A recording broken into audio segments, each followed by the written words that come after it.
Du 25 novembre au 10 décembre se tient chaque année la campagne de 16 jours d'activisme contre les violences basées sur le genre. Et cette année, le collectif des organisations de la société civile pour la justice des victimes des violences basées sur le genre ont mené cette campagne dans le but de tirer la sonnette d'alarme et appeler toutes les forces à fédérer afin d'éradiquer ces violences basées sur le genre et soutenir les survivantes. Qu'est-ce qui a été fait concrètement au cours de ces 16 jours consacrés à ce sujet? Quel est le mot d'ordre cette année? Amis téléspectateurs, bienvenue dans votre émission panafricaine de promotion et de culture des valeurs. Les réponses à nos questions, nous les aurons dans un instant avec nos invités sur le plateau. Agir ensemble. Agir ensemble, ce soir, nous parlons des violences basées sur les genres. Et à cet effet, je reçois pour vous comme invitée Madame Claire Quenom, coordinatrice de l'ONG Floraison. Bienvenue à vous, Madame. Merci beaucoup. J'espère que vous vous portez bien. Ça va bien, merci. D'accord. Également avec nous, Monsieur Dieudonné Kossi. Il est directeur exécutif de la clinique d'expertise juridique et sociale CEJUS. Bonsoir, monsieur. Bonsoir, madame. Bienvenue à vous. Tout le plaisir est pour moi. Et nous avons monsieur Seiram Adiakbo, coordonnateur national de WANEP Togo. Bonsoir, monsieur Adiakbo. Bonsoir, madame. Bienvenue à vous. Merci beaucoup. Agir ensemble. Alors, entrons tout de suite dans le vif du sujet. Déjà, quand on parle de violence basée sur le genre, qu'entendons-nous exactement par là? Madame Claire Quenom. La violence basée sur le genre est une violence qui s'adresse à toute personne basée sur son genre. Ça peut être un enfant, ça peut être une jeune fille, ça peut être une personne âgée, et ça agit sur la personne en tant que telle. Et cette violence est vraiment caractérisée parce que ça a trait au genre même de la personne devant la société. D'accord. Alors, quelle est donc la nature de ces violences, monsieur Kossi? Merci beaucoup, madame. Les violences basées sur le genre, on en parle beaucoup ces derniers temps et elles se présentent en fait sous diverses formes. Les violences peuvent être d'ordre psychologique, les violences peuvent être physiques, les violences peuvent être sexuelles, tout comme elles peuvent être également socio-culturelles. C'est-à-dire que lorsque nous prenons par exemple les mutilations génitales, ce sont des violences Les incisions chez les les femmes. incisions, tout ça. Ce sont des violences qui sont liées, bien entendu, et aux considérations d'ordre coutumière et culturel. D'accord. Alors, cette année marque le 25e anniversaire de la désignation par l'Assemblée générale des Nations unies du 25 novembre comme journée internationale pour l'élimination de la violence à l'égard des femmes, qui donne aussi du coup le coup d'envoi de la campagne des 16 jours d'activisme contre les violences basées sur le genre. Pourquoi est-ce aussi important cette campagne chaque année? Monsieur Adiakbo. Merci beaucoup. Cette campagne est très importante dans la mesure où elle nous rappelle nos engagements vis-à-vis du monde, apprenant la Convention pour l'élimination des discriminations faites aux femmes. Et ça nous permet également de sensibiliser et de conscientiser l'opinion par rapport à l'existence ou la persistance des violences basées sur le genre et tout en précisant que ces violences menacent notre équilibre, notre cohésion sociale. Et donc, il est important de sensibiliser les acteurs et de les outiller à reconnaître, à maîtriser ces violences et comment cela fonctionne et à prendre des actions urgentes pour éradiquer ces violences dans notre pays. Voilà pourquoi cette campagne est très importante. D'accord. Merci beaucoup pour vos réponses. Alors, Madame Claire Quenom, avez-vous des statistiques sur le nombre de cas de violence basées sur le genre à ce jour qui surviennent dans le monde et plus particulièrement au Togo? Je n'ai pas de chiffres précis, Oui. mais je peux dire que la violence basée sur le genre se voit tous les jours. D'accord. Et quand vous circulez en ville, quand vous passez derrière les maisons, dans les maisons, vous trouvez que la violence basée sur le genre a un nom. Et cela porte le nom d'un enfant généralement.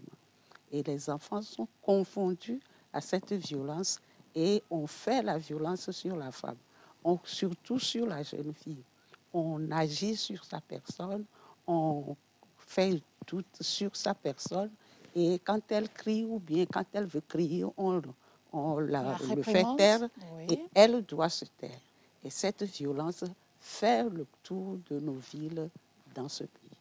D'accord. Alors, est-ce que quelqu'un, vous voudrez peut-être nous donner un chiffre approximatif? De nos lectures, selon les statistiques de 2023, toutes les 10 minutes dans le monde, une femme est intentionnellement tuée par son partenaire ou un membre de sa famille. Et comme Madame l'a dit, c'est une réalité que nous vivons au quotidien qui est inacceptable. En ce qui concerne le Togo, les données des centres d'écoute et de prise en charge des victimes de violences basées sur le genre indiquent qu'en 2022, 2818 personnes, dont 2408 femmes, ont été victimes de violences basées sur le genre. Et en milieu scolaire, une étude réalisée en 2022 a indiqué que les filles sont davantage victimes de violences basées sur le genre au Togo, soit 8,5% de la population scolaire contre 2,1% des garçons. D'accord. Alors, je reste avec vous. Le gouvernement a-t-il pris des mesures, y compris l'adoption de lois pour prévenir ou sanctionner justement ces actes de violence basés sur les gens? Effectivement, le gouvernement est en train de faire le nécessaire pour répondre à ses engagements, bien qu'il reste encore fort à faire. Et le code pénal le dit à profusion. Les articles 212 à 224 du code pénal sanctionnent les viols de peine allant de 5 à 20 ans de prison. Et les articles 232 à 237 repriment les violences conjugales, le mariage forcé, les rites de veuvage. Nous avons également la loi de 1998 qui interdit les mutilations génitales féminines, comme vient de l'indiquer mon collègue Kossi. Oui. Également, le harcèlement sexuel en milieu de travail récemment a été déclaré comme étant un acte punissable. Et je dois mentionner également la loi de 2022 qui protège les apprenants contre les violences sexuelles dans les institutions éducatives. D'accord. Certainement que mon collègue aura quelque chose à ajouter pour compléter. Non, je veux juste dire en réalité qu'aujourd'hui, on peut se réjouir de ce que qu'il y ait quand même une pluralité de dispositions législatives, mais aussi un certain nombre de tests spécifiques qui repriment les violences basées sur le genre, mais surtout qui encouragent plus ou moins la sensibilisation autour de la chose dans nos communautés, dans les écoles. Aujourd'hui, vous savez qu'il n'est plus possible et au Togo que des violences se passent et que ces violences-là soient connues de la communauté, qu'ils ne soient pas sanctionnées. Le ministère des enseignements primaires et secondaires prend à chaque fois des mesures disciplinaires à l'encontre aussi bien d'élèves que d'enseignants qui se mettent en marge en fait du cadre plus ou moins législatif et réglementaire. Et je pense que ça, c'est quelque chose qui reste à saluer. Maintenant, la pratique de la chose laisse encore un certain nombre d'éléments et de pratiques têtues et qui demandent que nous puissions plus ou moins redoubler d'efforts en ce qui concerne la sensibilisation, d'où peut-être aussi chaque année, de manière symbolique, ces 5 jours qui doivent se poursuivre en fait tout le long de l'année. D'accord. Il y a également des aspects qu'il faut ajouter concernant la prise en charge des victimes de violences basées sur le genre. Oui, nous allons venir à cette question tout à l'heure. J'aimerais demander qu'est-ce qui est fait concrètement?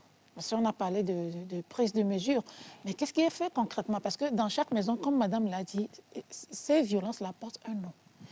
Les petites filles ou petits garçons dans les maisons, c'est souvent des proches, un oncle, un voisin, un cousin qui a fait des violences sur la personne de ses enfants. Mais on se dit, on est en famille, donc le linge sale se lave donc en famille. On lui dit de se taire. Qu'est-ce qui est fait concrètement pour que ces petits-enfants puissent s'exprimer? Vous avez parfaitement raison, madame, parce que il y a quand même le fait familial, le fait coutumier qui jette une sorte d'omerta, en quelque sorte, sur les pratiques et les violences, en fait, basées sur le genre que nous observons dans nos communautés et qui font que depuis toujours, les gens vivent des violences, mais n'arrivent pas, en fait, à les dénoncer. Mais je crois que progressivement, et avec toutes les dispositions qui sont prises aujourd'hui, aussi bien par le gouvernement que par les organisations de la société civile. Parce qu'aujourd'hui, vous allez même à Djarkbenga, un peu... Dans les coins reculés. Voilà, dans les coins reculés, vous voyez des gens qui sont très bien informés et sur les violences basées sur le genre. Je dois dire également qu'aujourd'hui, les centres de soins périphériques qui sont dans les milieux reculés sont également, les infirmiers sont outillés à pouvoir efficacement prendre en charge les personnes victimes de violences basées sur le genre et surtout à pouvoir faire ce qu'on appelle le référencement, c'est-à-dire qu'une fois qu'ils reçoivent les personnes victimes de violences, après les premiers soins, leur donner des orientations claires, les informations sur les démarches à suivre pour que l'infraction ou que le crime ne puisse rester impuni. Donc, oui. je pense que ça, c'est vraiment autant de choses qui sont faites aujourd'hui. Et lorsque le gouvernement est saisi de ce genre d'actes criminels, les poursuites judiciaires sont la plupart du temps, je vais dire, déclenchées. Et donc, je pense qu'il faut encourager juste les gens à avoir ce qu'on appelle, ce que nous désignons au sein de la société civile par la culture de la dénonciation. Oui, culture de dénonciation, le mal est déjà fait.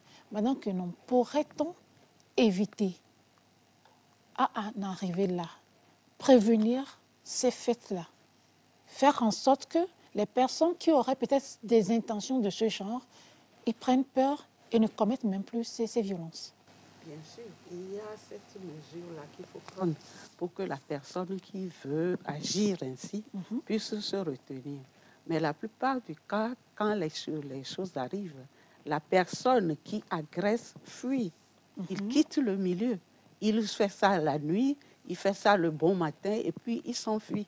Il ne veut pas que le milieu le reconnaisse et dise que c'est lui qui a fait cet acte-là. Et là, nous demandons à ce qu'il y ait quand même une sensibilisation de référence, d'arrêt de ce genre de choses. Que les petites filles soient enseignées, renseignées pour faire front devant cette violence-là et que le monsieur qui fait cela ne puisse pas s'enfuir. Parce que quand il s'enfuit, il ira faire la même chose ailleurs et ça il ne fera que récidiver, récidiver, récidiver. Alors, cette émission étant une émission de promotion et de culture de valeurs, est-ce que ce ne serait pas bien d'inculquer ces valeurs-là, c'est-à-dire dès le bas âge, à nos enfants? Leur apprendre à s'exprimer lorsqu'il y a de ces choses qui se passent sur leur corps qui ne sont pas aussi normales. Parler des attouchements, déjà leur dire quand quelqu'un, que ce soit à la maison, que ce soit dehors, que ce soit sur le lieu de l'école, que ce soit en classe, quelqu'un qui vous touche, qui vous fait ceci, n'acceptez pas. Et quand vous rentrez, ou bien appelez le professeur, appelez l'enseignant. Quand tu rentres, viens nous dire cela. Est-ce qu'on ne doit pas inculquer ça déjà dès le bas âge? Je reste avec vous. Ça serait inculqué dès le bas âge, bien sûr. Et c'est ça qui va couper le mal dès le départ. Racine, oui. Mais la plupart du temps, on n'en parle pas aux enfants. Justement. Les enfants sont là et sont touchés à un moment donné, ou bien sont touchés plusieurs fois et n'en parlent même pas. Et c'est quand une grande personne surprend, ou bien une autre personne voit que ça se passe, en parle. Les enfants doivent être éduqués sur la violence sexuelle pour que ce cas-là cesse dans notre société et qu'on arrête d'agir, d'abuser des filles, surtout des filles, dans ces conditions-là. Et ça va éduquer vraiment notre société à s'opposer à cet acte-là. D'accord. Je reste toujours avec vous, Madame Kunom. Unissons nos forces Agissons maintenant et brisons le silence. Le mot d'ordre du collectif cette année. Alors, dites-nous, est-il aussi facile pour les femmes d'accéder aux services et mécanismes de dénonciation et de prise en charge et de les utiliser? Il n'est pas très facile pour les femmes d'accéder à ces outils et à ces actes-là. Parce que quand ces choses-là arrivent, on a peur, on a honte, on ne veut pas en parler, on va identifier la personne sur telle chose. Et ça fait qu'on n'arrive pas à dénoncer ce qui se passe. Et la fille, la jeune fille qui est éduquée, qui est éveillée, qui est consciente de la chose, pourra prendre conscience de ce qui se passe. Et là, il y a des filles qui dénoncent, il y a des filles qui rapportent, il y a des filles qui en parlent à leurs copines et de fil en aiguille, le problème pourra se savoir. D'accord. Mais quand on parle de violence basée sur les genres, on parle des deux genres. Oui. D'accord. Monsieur Abiakpo, alors, qu'est-ce qui rend ce processus facile ou difficile aux victimes de pouvoir aller à la dénonciation, selon vous? Pour que les victimes puissent avoir la facilité d'aller à la dénonciation, il est important déjà qu'elles soient sensibilisées sur ce qu'elles subissent. Comme elle le dit dès le bas âge à la maison. Déjà, il est important de le faire. Et l'une des meilleures façons de le faire, puisque notre société, il y a un certain tabou en ce qui concerne les questions sexuelles, il est important que les parents parlent un peu de sexualité à leurs enfants. Et c'est ça qui sensibilise l'enfant à savoir que mon sexe, c'est quelque chose d'important. Il ne faut pas laisser n'importe qui toucher. Mais si ce n'est pas fait à la base, on dit... Et puis, il y a la manière de le faire. Il faut... Je pense qu'on doit vraiment reprendre cette éducation-là, la façon de le faire, pas forcément à l'européenne, à l'occidentale, mais le faire selon nos valeurs pour que les enfants sachent que les filles comme les garçons, parce que les garçons sont également victimes de violences basées sur le genre, ça concerne les à deux genres. l'école, dans les maisons, etc. Donc, il faut que les enfants sachent. Maintenant, pour répondre véritablement à votre question, qu'est-ce qui rend facile aux victimes de briser le silence? C'est, la sensibilisation, la disponibilité des mécanismes de gestion des cas de violences sexuelles faites aux femmes, aux filles et aux garçons et tout ça, leur disponibilité, la sensibilisation autour et leur décentralisation. Malheureusement, aujourd'hui, nous avons beaucoup de centres. Déjà, rien qu'à Lomé, on a beaucoup de mécanismes de prise en charge des victimes. Mais à l'intérieur du pays, on en a vraiment peu. Et je crois qu'on doit féliciter, féliciter les structures qui ont pris sur elles d'implanter des centres d'écoute au niveau des localités et également le ministère de l'Action sociale, GF2, qui font un travail formidable. La sensibilisation autour de ces centres est très importante. D'accord. Alors, restons toujours dans la même logique de toujours parler de ces violences basées sur le genre. Il y a également le cas des hommes dont on en parle peu. Pourtant, il y a des hommes correctement battus par leurs compagnes, leurs épouses. Arrive-t-il, ces masculins, monsieur Kossi, à se diriger vers les centres d'écoute pour se confier? Et il faut dire que ce n'est pas facile en réalité pour les hommes qui sont victimes de violences basées sur le genre de dénoncer. Parce que vous savez, il y a quand même le fait de la socialisation qui fait que l'homme a toujours été éduqué dans une logique où il représente une sorte de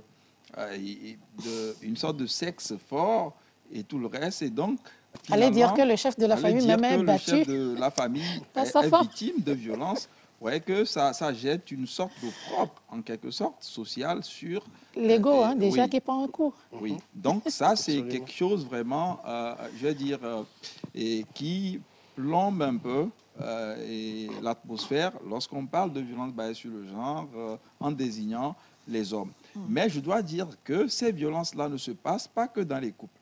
Les violences se passent même déjà dès le bas âge, parce que vous savez, lorsque la maman ou le papa laisse le petit garçon avec la nounou, avec la cousine et tout ça, parfois, il peut arriver que des violences puissent être exercées sur ces enfants, oui. ces enfants mineurs, parce que ces enfants peuvent être entraînés, par exemple, dans des pratiques sexuelles qui leur sont imposées par ces personnes plus ou moins âgées, adultes, et avec lesquelles on l'ex. Et ça reste aussi des éléments sur lesquels il faut vraiment éveiller l'attention. Dans leur ensemble, il est important que ces violences-là soient dénoncées et que les victimes, qu'elles soient hommes ou femmes, puissent être rapidement prises en charge et que la prise en charge puisse être holistique. Et justement, la prise en charge à ce jour, qu'en est-il concrètement? Qu'est-ce qui a été fait? Qu'est-ce qui est fait?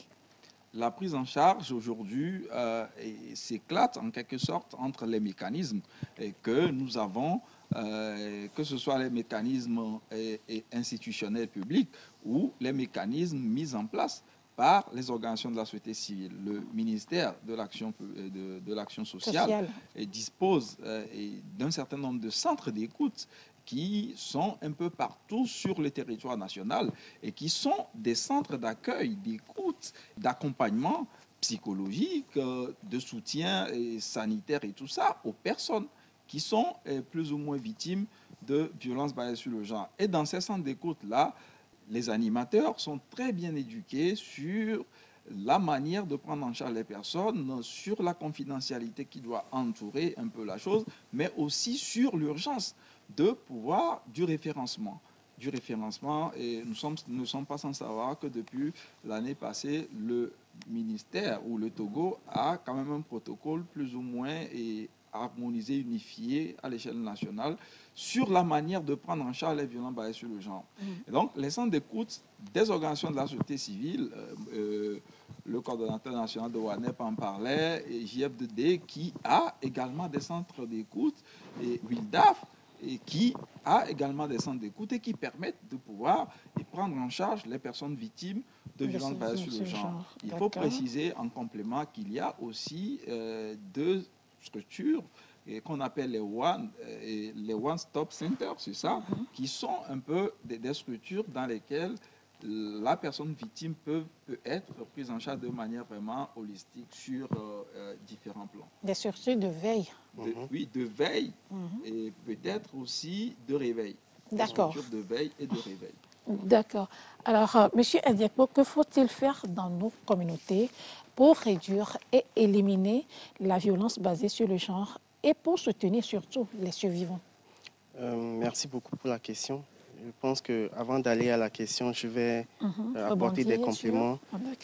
Il y a également, en dehors des centres d'écoute et d'assistance, des plateformes numériques qui existent et qui permettent aux victimes de promptement alerter. D'accord, des numéros verts? Oui, des numéros verts. Donc, nous avons le mécanisme ACOFA qui est disponible. Vous envoyez un message WhatsApp et vous avez des échanges avec un chatbox automatisé. Il y a également l'ATBEF qui a un numéro vert, 88 28. Il y a également le directeur exécutif de la clinique d'expertise juridique et sociale, ne l'a pas mentionné, mais la clinique offre également des services d'accompagnement juridique. Au niveau de ces justes, on a une prise en charge. Oui, une prise en charge gratuite qui vous amène même à rencontrer les juges et des avocats. Et maintenant, il y a les numéros verts, le 82, 84 pour signaler les cas de violence basés sur le genre, le 82 55 pour les violences en milieu scolaire, la ligne Allo 10 11, donc il suffit juste de composer pour la protection des enfants et le 10 14 pour le signalement des cas de viol. Et je dois féliciter vraiment le gouvernement et tous les acteurs qui font un travail formidable dans ce sens. Petit à petit, ça va donner quelque chose.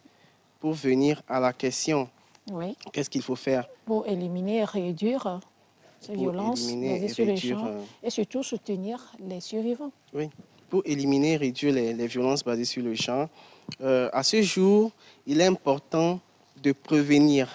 La prévention coûte beaucoup moins cher que la réaction ou la prise en charge. Donc, la prévention, ça passe par les sensibilisations, l'éducation. Donc, sensibiliser la population et éduquer dans nos maisons, dans nos familles, sur l'existence des violences basées sur le genre, le mécanisme, comment ça se fait et comment se protéger des violences basées sur le genre. Et aussi, la prévention passe par comment on réagit si on est victime des violences basées sur le genre. Et maintenant, le deuxième aspect, en dehors de la prévention, c'est la réaction. Donc, rendre nos mécanismes beaucoup plus efficaces. Aujourd'hui, nous sommes à un niveau d'écoute, nous sommes à un niveau de prise en charge holistique par les one-stop centers, les centres d'écoute et d'assistance et autres. Mais la prise en charge holistique devrait aller au-delà. Quand une personne est victime de violences basées sur le genre et qu'elle voit ses perspectives d'avenir brisées, elle n'est plus en mesure de retourner dans sa famille parce que on la considère désormais comme une personne impure. Puisque le regard devient un blocage. Un poids devient un poids et des personnes vont même jusqu'au suicide. Et alors maintenant, qu'est-ce qu'on fait de ces personnes pour leur éviter de tomber dans ces travers-là, pour leur éviter de penser qu'elles n'ont plus d'avenir? Donc la prise en charge aujourd'hui, elle est très bien, mais elle devrait aller au-delà pour offrir des perspectives, une meilleure sécurité aux personnes victimes de violences basées sur le genre, afin que quand elles reviennent dans leur communauté, elles se sentent protégées et elles pensent ou elles disposent de perspectives qui leur permettent d'aller de l'avant. Je pense que pour moi, ce sont les pistes qui peuvent nous permettre de réduire, voire d'éradiquer les violences basées sur le genre. Il y a un aspect que je n'ai pas évoqué, c'est celui des normes sociales et structurelles qui font que les violences basées sur le genre persistent dans nos communautés. Donc, par exemple, on peut dire, dans certaines communautés, on peut dire non, la femme ne peut jamais être égale à l'homme. Une femme âgée sera toujours un enfant vis-à-vis d'un garçon, par exemple. Ce sont des choses qui se disent comme ça pour rire, mais qui font perpétuer les violences basées sur le genre.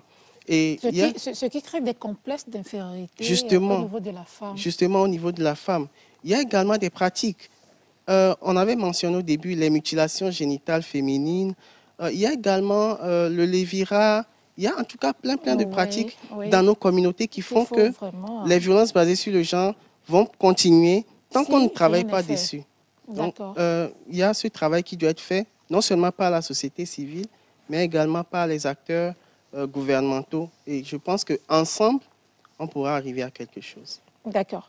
Merci beaucoup pour votre intervention. Et c'est sur ce que nous allons écouter le message du ministre de l'Action sociale, de la solidarité et de la promotion de la femme, professeur Kosiwa Zinsou Klasso. Et c'est dans la rubrique « Les messages de valeur ».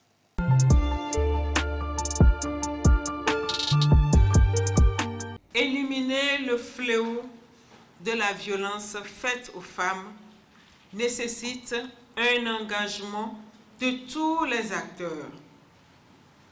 Parmi ces acteurs se trouvent les leaders communautaires. Leur apport est primordial dans la lutte contre les violences faites aux femmes et aux filles grâce à leur capacité à signaler rapidement les cas de violence. Je voudrais particulièrement insister sur l'importance que revêt pour le chef de l'État, son Excellence M. Faure Essozimna Gnassingbé, la lutte contre les violences faites aux femmes pour un développement inclusif et durable. Ici, nous agissons ensemble pour transformer le Togo, l'Afrique et impacter le monde. 16 jours d'activisme contre les violences basées sur le genre VBG. Unissons nos forces, agissons maintenant. C'est de ça il a été question dans ce numéro de Agir ensemble. Un mot de fin sur le sujet, Madame Quenon. Oui, agissons ensemble, travaillons ensemble pour que cette violence-là puisse s'arrêter. Il faut commencer la sensibilisation tôt. L'enfant doit être au courant de ce qui se passe, de ce qui peut arriver, de ce qui peut survenir pour pouvoir faire face à cela. L'enfant doit pouvoir réagir devant cette situation. Et là, elle doit pouvoir prendre l'appui de personnes, de membres de famille, de mamans, de tantes, etc. Parce que c'est souvent avec ces gens-là que ça se produit. Il y a dans les maisons où il y a des locataires multiples qui agissent sur les enfants. Et ça agit vraiment sur l'enfant et ça l'empêche de parler. Actuellement, il y a les violences sur les filles et les garçons. Il y a des violences entre les garçons. On croit que c'est un geste qui est anobli, mais au fond, c'est un geste qui tue, qui réduit à la violence même sur l'être. Et là, on doit pouvoir parler aux enfants le plus possible. Quand on voit quelque chose, ah tiens, il faut faire attention à ça. Ça là, il ne faut pas qu'on y touche. Ça là, il ne faut pas qu'on y mette la main dessus. Et ça, progressivement, l'enfant prend l'habitude de lutter contre cette violence-là et d'en parler dès qu'on le touche pour que ça puisse progressivement se réduire. D'accord, merci beaucoup à vous, madame. Monsieur Kossi, votre mot de fin sur le sujet de nos échanges ce soir sur ce plateau? Merci beaucoup. Je crois que je dirais assez. Assez définitivement, vraiment, à ce monstre-là et à plusieurs visages. Et parce que les violences basées sur le genre sont présentes un peu partout. Il a peut-être un visage professionnel, parce que les femmes, mais aussi des hommes, en milieu professionnel, subissent plusieurs formes de violence. Il est important aujourd'hui d'agir, mais agir maintenant et dire assez. Assez aux femmes domestiques et tout ça qui sont abusées par leur patron, assez aussi des violences faites à l'endroit des enfants, des mineurs. Et ces derniers temps, on a appris je crois, des nouvelles vraiment assez tristes. Il est important et que nous, notre génération, soit vraiment la dernière à pouvoir parler de ces questions-là et surtout que chacun d'entre nous puisse prendre conscience de ça et dire définitivement assez. Si chacun dit assez, stop, je crois que nous allons vraiment réussir ensemble dans une logique unitaire et venir à bout de ces violences basées sur le genre qui n'ont que fait trop de mal. Merci aussi de nous recevoir sur votre plateau pour en parler. Merci beaucoup à vous, Monsieur Adiakpo. Votre mot de fin pour clore le sujet du jour. Merci beaucoup. Je dirais pour terminer que les violences basées sur le genre se déroulent ou se passent dans des endroits qu'on ne pourrait jamais imaginer. On ne pourrait jamais imaginer qu'elles se passeraient plus près qu'on ne le pense. Dans nos églises, dans nos mosquées, dans les centres d'apprentissage ou d'éducation où nos enfants vont. Donc, il est très, très important d'agir là-dessus. Et je voudrais terminer en félicitant le collectif des organisations de la société civile pour la justice aux victimes de violences basées sur le genre, COSC-J2VBG, qui a mené une action d'éducation, de sensibilisation au cours de la campagne des 16 jours d'activisme avec le soutien de Plan International. Je pense que ça a été un travail intéressant qui a été fait et qui aura permis d'amener l'opinion publique à avoir une meilleure connaissance de la question des VBG et à prendre des dispositions y afférentes. Et enfin, remercier le gouvernement et tous les acteurs qui travaillent sur la question. On le fait déjà, mais on peut encore mieux faire. Merci beaucoup. Messieurs, mesdames, merci beaucoup à vous. Ici, nous agissons ensemble pour transformer le Togo, l'Afrique et impacter le monde. Amis téléspectateurs, mobilisons-nous ensemble pour dire stop aux violences basées sur le genre.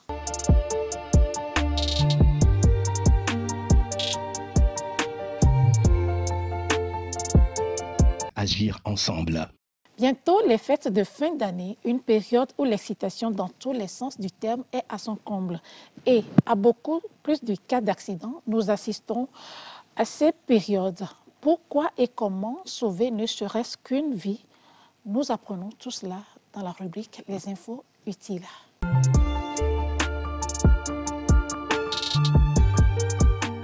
Maïma Bodedier, c'est la dénomination de notre organisation que nous avions créée il y a quelque temps.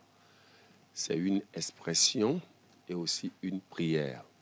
Pour quelqu'un qui veut se déplacer, il doit se confier à son Créateur pour qu'il le protège. Et lui-même, il doit prendre soin de ses actions en route pour que son aller-retour soit sain et sauf. Quand on veut parler de la fin de l'année, les usagers de la route ne doivent pas confondent cela à la fin de notre vie.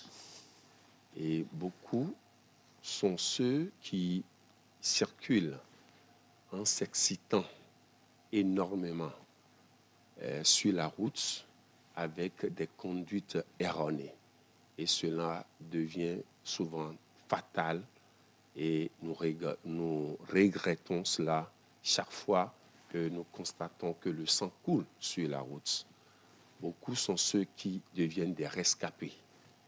Et ceux qui connaissent des blessures légères sont aussi en nombre, mais malheureusement, nous découvrons des veuves, des orphelins également, suite au décès tragique de leurs parents.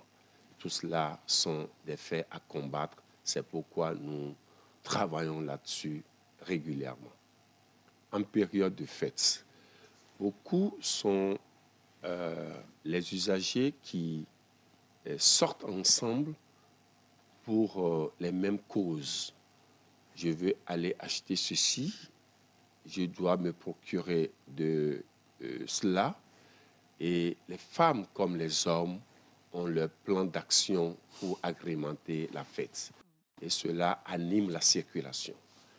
La circulation est animée avec les véhicules, tout comme les motos. Et aussi les piétons qui sont comptés au milieu des usagers de la route.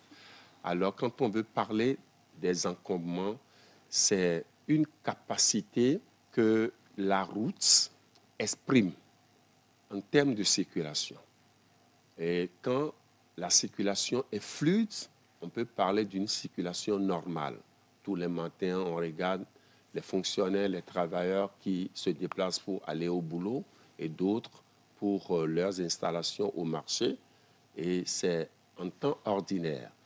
Néanmoins, pendant les périodes de fêtes, comme Pâques, Noël ou Nouvel An, les gens visitent les boutiques, les gens sortent leurs sous pour aller acheter dans les marchés et comment se vêtir, comment recevoir les invités.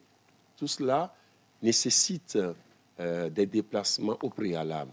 Quand la circulation est dense, il y a des encombrements parce qu'il y a beaucoup de voitures qui étaient au garage qui sont sorties. Cela constitue un danger parfois parce qu'il y a le non-respect des règles du code de la route à compter des mauvais stationnements. Et quand les gens roulent, ils veulent rentrer dans un magasin, il va falloir qu'ils respectent les règles du bon stationnement.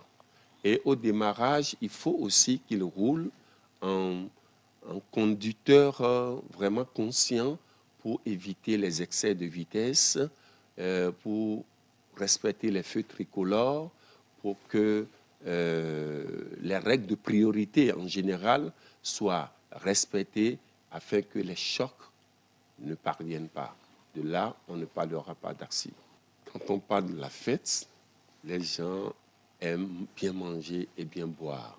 Nous allons demander à nos concitoyens de ne pas aller à l'excès, surtout du côté de l'alcool. L'alcool ne fait pas bon ménage avec la route. Quand vous irez quelque part et on vous recevra avec beaucoup de choses à table, craignez un peu la consommation de l'alcool parce que vous êtes venu au volant d'une voiture ou d'une moto et il va falloir que votre vie soit préconisée et que vous rentrez chez vous indemne. Ici, nous agissons ensemble pour transformer le Togo, l'Afrique et impacter le monde. Partenaire, la Société autonome de financement de l'entretien routier, SAFER. 16 jours d'activisme contre les violences basées sur le genre VBG. Unissons nos forces, agissons maintenant. C'est de ça il a été question dans ce numéro de Agir ensemble. Amis téléspectateurs, merci beaucoup à vous. Agir ensemble.